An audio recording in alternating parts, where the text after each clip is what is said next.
what did I just sign? Do you ever find yourself asking, what did I just sign?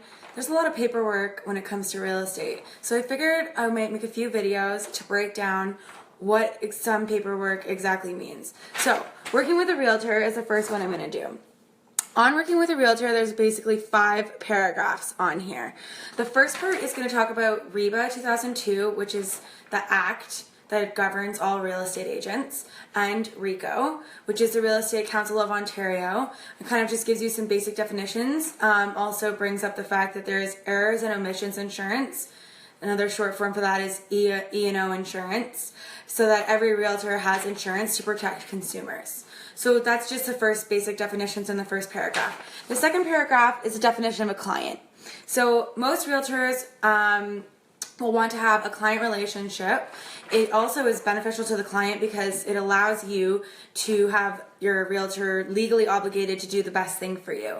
Every realtor has to treat everyone with honesty, fairness, and equality, but if you're in a client relationship, they're legally obligated to make sure that as a buyer or seller, you are their highest priority.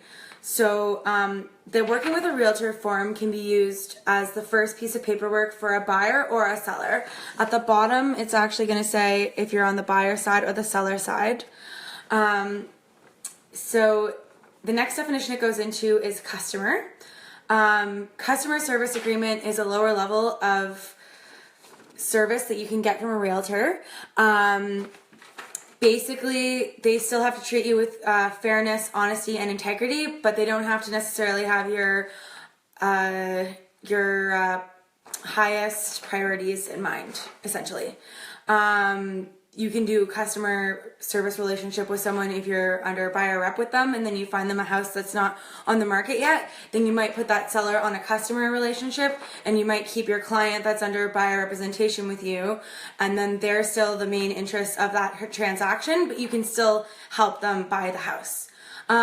What happens when is the fourth paragraph. So that's talking about multiple representation. Multiple representation is if you have a listing and you have a buyer who's under contract, and you have a listing that's under contract with the brokerage, and then you end up making the deal come together for both sides. Something also important to note is that the client relationship and the customer relationship, when you're signing this with the brokerage. It's not with the realtor.